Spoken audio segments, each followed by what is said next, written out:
And here comes Tug. All right, this is epic, Tug. You and I we've never spoken before. So hello. Hey there, how's it going? It's going so well. I'm so pleasantly surprised that you made it on. Are you normally a late night guy? It depends, I got two kids, so it really depends on whether or not they allow me to be late. I hear you. I hear you. Well, I assume that they're in bed now, or not. Oh yeah, yeah, yeah. They've been in bed. I don't sleep a lot, so but typically on the weekdays, I mean, I keep a real.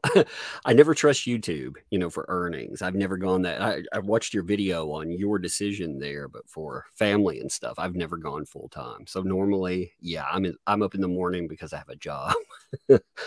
Right, right. Yeah. Well, I don't know how I really respect like people who have jobs and families. Like I don't have any kids and I don't know. I'm just amazed at like how productive you all can be. But so look, thank you for coming and I was so thrilled. I listened to your live stream earlier tonight and I was so thrilled to hear you talking about the Manson stuff and that you're going to start looking into it more, whatever. And I'm just curious, like, what part of this story do you find this whole situation, like what is most sort of interesting or captivating or jaw-dropping to you? Is there some stuff that stands out for you? I think I think the fake FBI letter. I think that's pretty much a hook for anyone. Anyone that sees that, it's an undeniable fact in there. It brings up something that should make even like the hardest supporter of Listen and Believe say, well, maybe there's a problem here. Yeah, and you were talking tonight on your stream also about something that still a lot of people, I think, outside of Manson world are not aware of, which is the crazy custody dispute that was going on between Evan Rachel Wood and Jamie Bell. Oh yeah, I was reading that. So I saw where you posted about it. So I looked up the primary document on that. Mm. That is insane. I mean, that is absolutely insane. It really is. And it's like you used the word tonight talking about it. It's basically more or less a kidnapping. And I had some people, when I used that word to describe what happened. So for people who don't know, just briefly, Evan Rachel Wood took her child from LA to Tennessee unauthorized and kept him there. And even against the wishes of his father. And his father was not able to see the kid for months. And all of this under this pretext that Marilyn Manson, that she had to hide from Marilyn Manson. But like you said, kidnapping, and some people have gotten on to me before for using that word. But I mean, I feel like that's what happened. That is. I mean, when you're talking about when you look at that lawfully, I mean, isn't that kidnapping? Really, it's the unlawful seizure and detention of a person. I mean, again, you could go in the against your will, but we're talking about a child that can't consent to that anyway. So when the parent, I mean, when you have dual custody, when you ghost someone where you're sharing custody, I don't know another way to if it were a man that did that, Yeah. I think a lot more people would be okay with the word kidnapping. Well, that's the thing is that exactly if a man, and not just the absconding with the child part, but there's so much stuff in those family court documents, and if a man had done what Evan Rachel Wood supposedly or apparently did, like there'd be no excusing it. People would be up in arms. Oh yeah, yeah. The media would be all over it. I mean, that's the most surprising thing about any of these cases when you get down to it. It's the insane things that go unreported because there's a narrative, and these mainstream media heads, they gotta go out there. They have their specific talking point, and that's all they'll cover. If it goes outside of that, they ghost the case. Yeah, and I wanted to ask you, do you feel like enough people learned a lesson with the Johnny Depp Amber Heard thing, or do you feel like that? I mean, did that make a big dent in public perception, or are we still kind of basically a lot of people still are on this old narrative?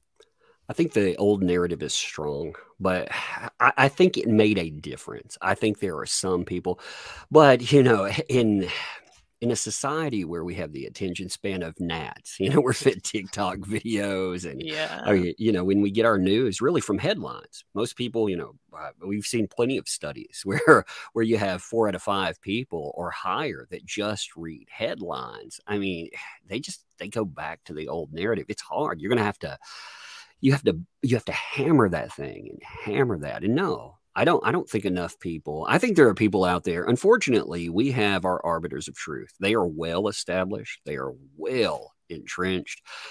And yeah, a lot of people allow them to sculpt their thought. That's it's ugly, but it's true.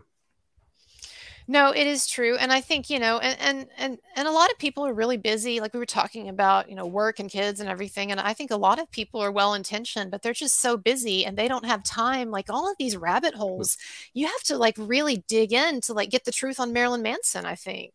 For Well, instance. you put out, that wording there, well intentioned. That's most people are indeed well intentioned. They want to go out. They don't want to see people victimized. That's why people addressed. They saw the injustices in the legal system, and they swung that pendulum over to listen and believe. Unfortunately, we even as early as 2019, you had the mainstream. They were bringing up, hey, maybe this is a problem. You had articles coming out from places like Forbes, but unfortunately, that narrative, again, is so well entrenched. And there are people that benefit from it. I mean, we're not just talking about people using it for social currency. We're talking about big industry here. When you change that narrative of who's the abuser and who's the abused, yeah, you're taking on some real power.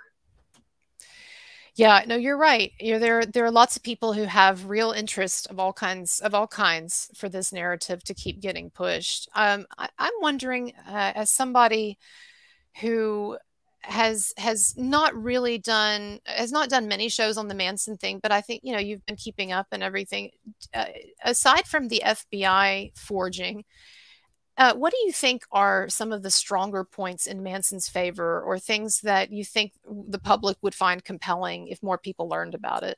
I think when you have people that have come out and made accusations against him, and then they Yeah, recant, and you know, again, some people are like, well, this person maybe they're credible, maybe they aren't, because again, they right, made right. they made an accusation, but even having someone recant, Manson's thing. First of all, I think it's an image issue, but it's also become a quantity issue. Some people can't imagine that multiple accusers could lie about something. But we've seen that happen before. And, once you chip somebody away, I think that's a point to hammer at. Absolutely, absolutely. And one of the things that eHacker has said that I really like, I think is really clever. I wish I would have thought about it. Is he said that one way of looking at it is that if there are so many accusers, then there should be more evidence. If okay, so we've got, say there's this many women who are accusing him of stuff. Well, we should expect then with all of that to actually have some evidence, and there just hasn't been any valid evidence produced. I don't know. Have you seen the picture that Esme Bianco, the Game of Thrones actress, that she was trying to claim was her back with whip scars on it? I'm not sure if you've seen this or not. Maybe, Hold on. Hold maybe. on a second. You probably have, but like to me, this is just an example of the deeper problems with the accusations. So one of the only pieces of evidence that anyone in this, any of the accusers put forward, was this picture. I'm going to share it right now. This picture that Esme Bianco gave to Good Morning America when she did an interview with them of her. Now, this is her back, and she's, I'm going to get really close there. So she is claiming that what we're seeing here are whip scars, or Marilyn Manson tearing up her back with a whip. And the thing is, to me and to a lot of other people, I even had a BDSM expert on, this is just indentations from being tied up. Like if you actually go online and look up whip scars, they don't look like this. And Esme Bianco, she's done a bunch of BDSM shows and was even tied up a lot on Game of Thrones. The other thing I don't like about this is that the picture that she presented, this is the picture in its entirety. And notice how the head is cut off. And so what we're given here is a picture of a back that looks like it has some indentations from being tied up or who knows, and then no face. This is the extent of it. Like, wouldn't you expect that they should have some evidence? Didn't Evan Rachel Wood claim that she showed all of this evidence to a lawyer? Isn't that usually the claim, though? I mean, Yeah. we've seen that multiple times, you know. And these days, we walk such a fine line these days because you in normal circumstances, you don't want, like, if a person just comes out and they're asking for some kind of empathy, you know, hey, you know, this happened to me. That's why, you know, again, the well-intentioned Me Too movement. Yes, people want to give empathy, but when you see something wrong, you see something flagrant. I mean, they're destroying lives. They're either Yeah. somebody needs to be removed, they need to be burned down, or you know, there are lies about that, and we have to get this stuff right. And well, I guess, and that's a great point. And I guess the question I would ask you is, to people who might say, okay, so maybe these women did lie, and maybe Manson did not do these things that he's accused of, but he's got an icky image, and he said, you know, stuff in the past that I don't agree with, or it's not cool. And why should we waste our time, or why should we devote our time to this guy, this situation? Aren't there a lot of injustices in the world? So I would ask you, like, what do you think is compelling about a case like this in particular, or like Johnny Depp? I don't know. Well, I think anybody that's falsely accused, first of all, they should get justice. But names that are recognizable, names on a larger stage like that, bring up. I mean, it brings up a social awareness. It says, hey, you know, like Depp, for example, you know, hammering that case. The reason you hammer that case and still hammer it is because, you know, if it can happen to that guy, it can happen to anyone. Now, Manson, again, yeah, he had an image at one time that made you uncancelable. You couldn't cancel a shock rocker. I remember it. I Mm. mean, you know, I went to I think 3 concerts with Manson, you know, back in the day for the Antichrist Superstar Oh, stuff. you One went to of some Manson concerts? yeah, I saw him Oh, with that's so cool. yeah, I saw him with Nin when they were doing the Portrait of American Family. You Okay, know, when they were okay, touring with early that. on. Yeah, and then they blew up, and you know, I saw the Antichrist Superstar. It was good enough that I saw it again. I was like, damn, I had to catch it on the Oh, I replay. think that's awesome that you've been to some concerts. I really do. So yeah, uncancelable. I guess you're saying that, like, it was almost like they were immune because that was their thing, right? Was Well, to be yeah, I shocking. mean, you know, you were going to be shocking, and really, the one thing that could cancel you back then, you could be canceled by, you know, religious authority, maybe. I mean, you were spitting in the eye of that. You were spitting in the eye of the old institution, and you said anything. I mean, you would say absolutely anything to shock, to repulse. I mean, there's been plenty Right. of people that did that, and you know, again, that's not saying that there can't be evidence and stuff like, you know, that, but like you said, you know, with people claiming such, the claims are insane too. Another one is the video claim from Evan Rachel Wood. You know, Oh, the I mean, that's an insane claim, one that on its face, when you think about it, makes no sense whatsoever. People just don't want to look at it.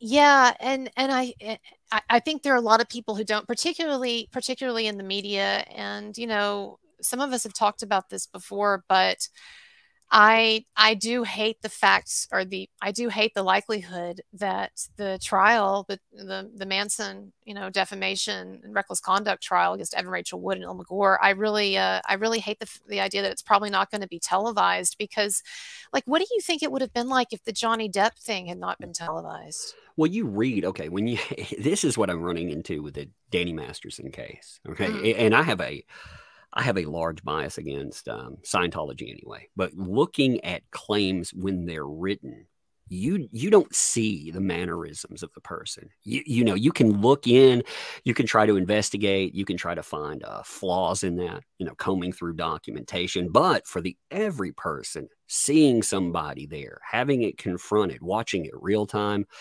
yeah, that was the kicker. Otherwise, you would have the arbiters of truth, the mainstream media telling you what Right. happened, telling you what was real. Right. And I'm worried about that. I mean, again, if these trials are not televised, and of course, there's other stuff coming up. There's multiple lawsuits against Manson, and so there's actually a lawsuit, as you know, coming up in the fall with one of the Jane Doe accusers, who I go ahead and name her. It's Chloe Black, but anyway, so yeah, I mean, we really are. It's unfortunate when we're in a situation where we do have to depend on the mainstream media. And of course, I plan to go to these trials, but it's not like I have a huge reach, and I can I can get the Oh, word out to everybody. you go there with a trial on. You come on every day. Talk about it. For real, Absolutely. I'm not kidding. Every day, because like what I need to hear from something outside the mainstream. Again, I can read their headlines; they'll be plastered everywhere. But I want somebody that's stationed there that will tell me what's going on. I mean, the case. Like that was the other thing with like the Depp case. All of that background time reading tens of thousands of pages. I mean, that really told you, what wasn't there, what was being presented, how it fit into narratives, and people could fill in the blanks.